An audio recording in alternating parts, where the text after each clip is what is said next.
सोचिए, एक किताब जिसे लिखने में 20 साल से भी ज्यादा का वक्त लग गया। बीएफ स्किनर की 1957 में आई वर्बल बिहेवियर।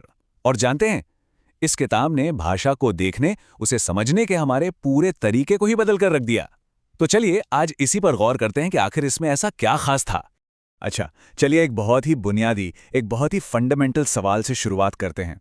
जब हम कहते हैं कि किसी शब्द का कोई मतलब है, तो इसका असल में मतलब क्या होता है? हम क्या कहना चाह रहे होते हैं? स्किनर की किताब ना ठीक इसी आम धारणा को, इसी कॉमन सेंस को चैलेंज करती है। ये जो हम मानकर चलते हैं कि शब्द हमारे दिमाग में जो विचार हैं, उनके लिए बस एक लेबल की तरह हैं। स्किनर ने इसके लिए एक बड़ा ही दिलचस्प शब्द इस्तेमाल किया। उन्होंने कहा कि ये विचार और अर्थ जैसी चीज़ें जो है ना, ये असल में एक्सप्लेनेटरी फिक्शंस हैं। मतलब एक तरह की मनगढ़ंत कहानियाँ जो हमें तसल्ली तो दे देती हैं, हमें लगता है कि अरे वाह, हमने कुछ समझ लिया।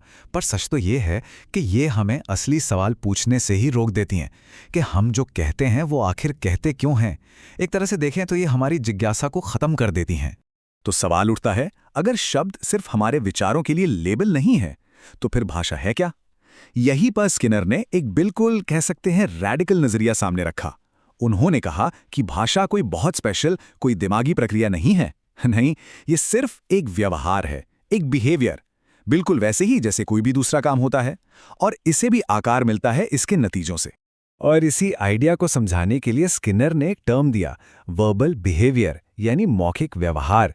अब इसकी सबसे खास बात क्या है? वो ये कि इसका असर ना डायरेक्ट नहीं होता, ये दुनिया पर सीधा असर नहीं डालता, बल्कि किसी और के व्यवहार के जरिए अपना काम करता है। ये बात बहुत जरूरी है। चलिए इसको एक बहुत ही सिंपल से उदाहरण से समझते हैं। मान लीजिए किसी को प्यास लगी है। अब उसके पास दो रास्ते हैं। एक, वो खुद उठकर पानी के नल तक जाए और पानी पी ले। ये हुआ नॉन वर्बल बिहेवियर, मतलब सीधा एक्शन। लेकिन दूसरा रास्ता क्या है? वो कह सकता है, एक ग्लास पानी देना। अब यह है वर्बल बिहेवियर। क्यों? क्योंकि इसका असर किसी और इंसान पर, यानी सुनने वाले पर निर्भर करता है, जो फिर पानी ला कर देगा।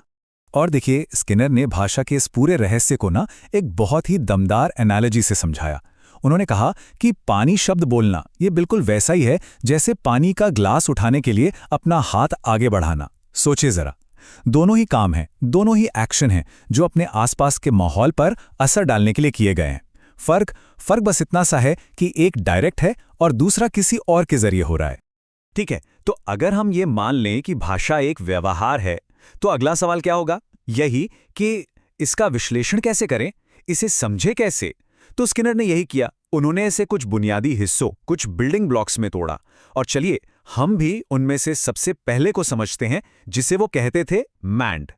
तो ये मैंड क्या है? सीधे सादे शब्दों में कहें तो कोई भी रिक्वेस्ट या कमांड, एक ऐसा वर्बल बिहेवियर जो बोलने वाले की किसी जरूरत या इच्छा से कंट्रोल होता है। जैसे जब कोई बच्चा चिल्लाता है कुकी, तो वो असल में एक मैंड कर रहा है। वो एकदम साफ साफ बता रहा है कि उसे क्या चाहिए, उसे कुकी चाहिए। और ये पूरी प्रक्रिया काम कैसे करती है? देखिए, पहला स्टेप, बच्चे को भूख लगी है।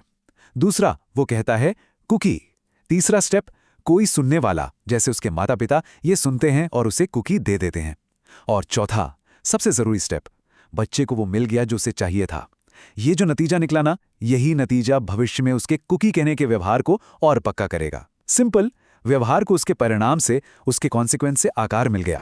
लेकिन इस पूरी कहानी में एक बहुत ही जरूरी किरदार है जिस पर हमने अब तक ज्यादा ध्यान नहीं दिया, और वो है सुनने वाला, लिसनर। स्किनर के लिए तो ये सुनने वाला, या जिसे वो एक बड़ा नाम देते हैं वर्बल कम्युनिटी, यही सब कुछ है। इसके बिना कुछ भी नहीं। और यहीं पर बात बहुत गहरी हो जाती है। देखिए, हम सिर्फ दुनिया की चीजों को देखने या छूने से भाषा नहीं सीखते। कोई गरम स्टोव को छू ले तो इससे उसे गरम शब्द का मतलब नहीं पता चल जाएगा।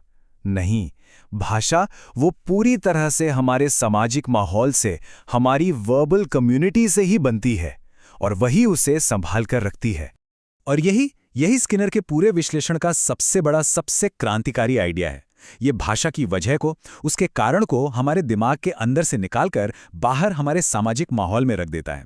मतलब अब हम इसलिए नहीं बोलते क्योंकि हमारे दिमाग में कोई विचार आया है, नहीं, हम इसलिए बोलते हैं क्योंकि हमारे आसपास के लोगों ने, हमारी कम्युनिटी ने हमारे इस तरह बोलने के व्यवहार को मजबूती दी है, उसे रीइंफोर्स किया है। तो कुल मिलाकर स्किनर का ये विश्लेषण हमें सोचने का एक बिल्कुल ही नया फ्रेमवर्क देता है। ये हमें इस सवाल से दूर ले जाता है कि भाषा का मतलब क्या है, और इस सवाल के करीब लाता है कि भाषा करती क्या है। What does language do? ये मतलब का नहीं, ये फंक्शन का, ये व्यवहार का विश्लेषण है। और आखिर में स्किनर की किताब हमें एक बहुत ही कह सकते हैं परेशान करने वाले सवाल के साथ छोड़ जाती है। सोचिए, अगर हमारा बोलना, हमारा बात करना दूसरों के द्वारा आकार दिया गया एक व्यवहार है, तो हमारा सोचना क्या है? ये जो हम अक्सर मन ही मन खुद से बात करते हैं, क्या वो भी बस इसी सामाजिक प्रक्रिया का एक नतीजा है? एक ऐसा सवाल जो सोचने पर मजबूर कर देता है।